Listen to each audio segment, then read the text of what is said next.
పాలు పండ్లు. పేరు ఆర్ముగం. వయస్సు 55 సంవత్సరాలు. ఊరు మణ్కొళత్తూరు. నేను సుమారు 23-25 సంవత్సరాల వయస్సులో ఉన్నప్పుడు నాకు శ్రీ పూండీస్వామి దర్శన భాగ్యం కలిగింది. అదే మొదటి దర్శనం.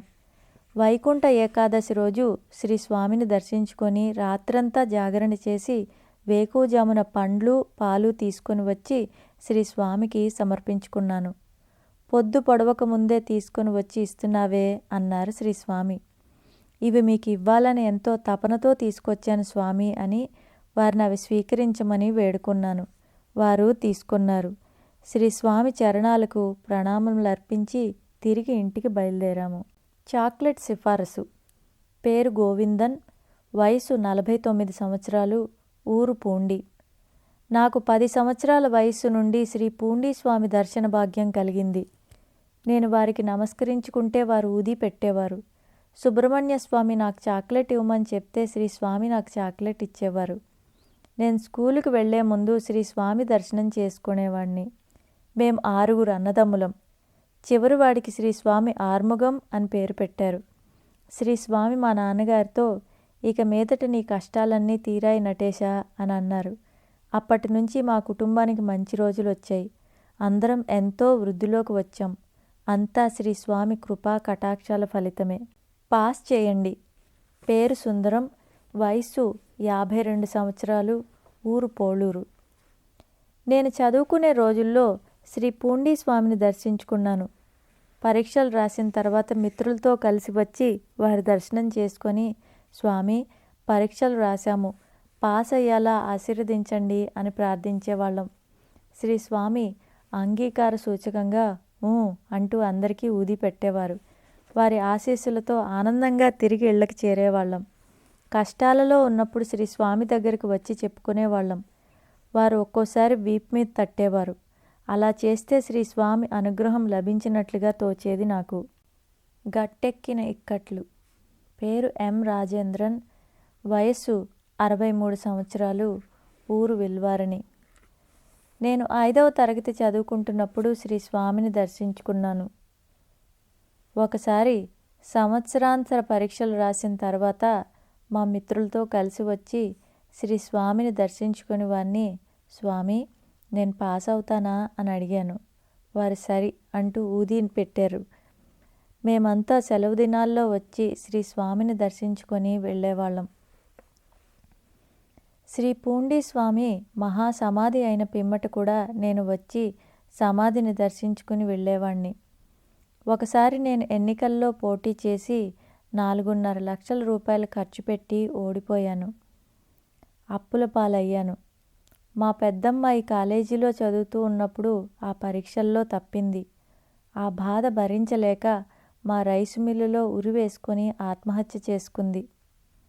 నేను వెంటనే శ్రీ స్వామి సమాధి దగ్గర నా కష్టాలన్నీ చెప్పుకొని ఒక దారి చూపించమని వారిని వేడుకున్నాను. కొన్నాళ్లకు మా 2వ పాపకు పెళ్లి నిశ్చయమైంది.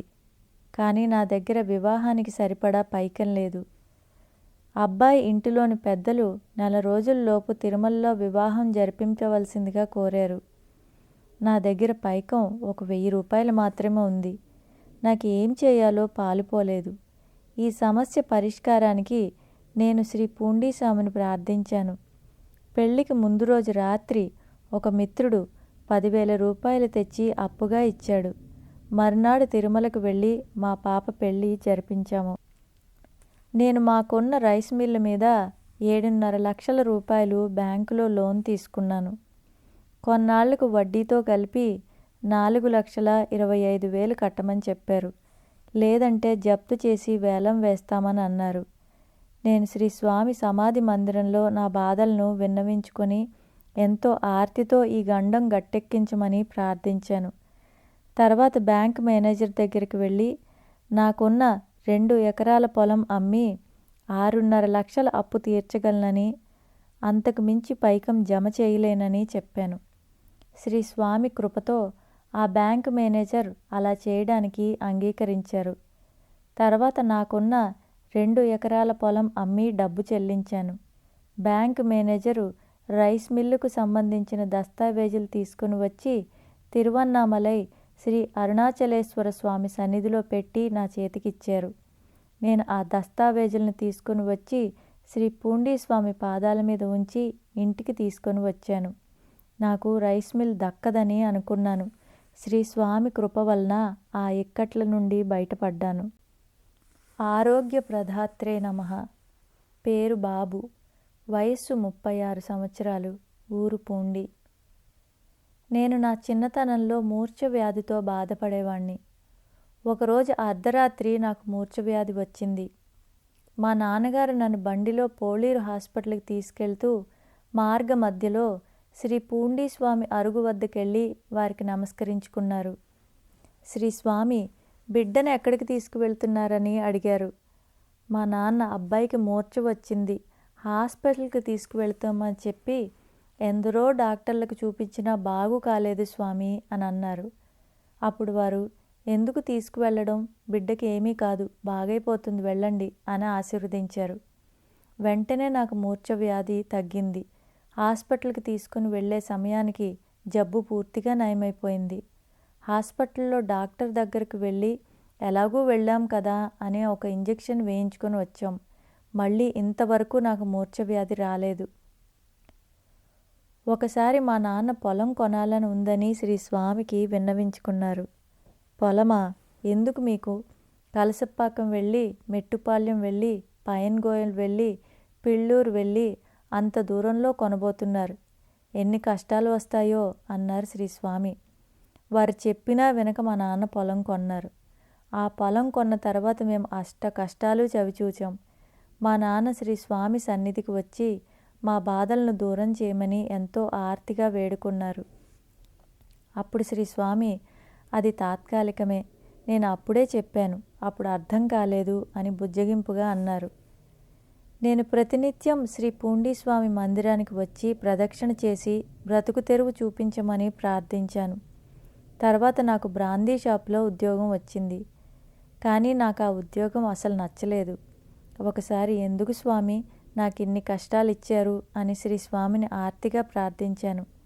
తర్వాత స్వప్నంలో శ్రీ స్వామి, నువ్వే కదా బ్రతుకు తెరువు చూపించమని చెప్పావు, నేనే నిన్ను తీసుకువెళ్ళి తోశాను అక్కడ అన్నారు. స్వామి, నన్ను ఆ ఉద్యోగంలో కొనసాగమంటారా వద్దా అని అడిగాను నేను. వారు, అది నీ ఇష్టం అన్నారు. తర్వాత నేను ఆ ఉద్యోగాన్ని వదిలిపెట్టాను. ఒకరోజు ఇంట్లో నిద్రిస్తున్నాను. కలలో శ్రీ స్వామి ప్రసాదించే ఊదీ వాసన వచ్చింది. తర్వాత శ్రీ స్వామి కనిపించి, అమ్మ కొద్దిసేపట్లో పెద్దగా కేక పెడుతుంది, నువ్వే కాపాడాలి అన్నారు. నాకు వెంటనే మెలకువ వచ్చింది. మరుక్షణం మా అమ్మ పెద్దగా కేక పెట్టింది. నేను వెళ్ళి ఆమెను నిద్ర లేపాను. మా అమ్మ, నన్నేదో శక్తి ఆవహించినట్లయింది, మాట్లాడడానికి కూడా గొంతు పెగల్లేదు, ఆ సమయంలో నువ్వు వచ్చి లేపావు అన్నది. అలా ఆ రోజు శ్రీ స్వామి మా అమ్మని రక్షించారు. నేను కష్టాల్లో ఉన్నప్పుడు శ్రీ స్వామిని ప్రార్థిస్తే, నేను నీతోనే ఉన్నాను, ఇదంతా తాత్కాలికం, కంగారు పడకు అని చెప్పేవారు. శ్రీ స్వామిని నమ్ముకుంటే వారు మనల్ని తప్పకుండా రక్షిస్తారు.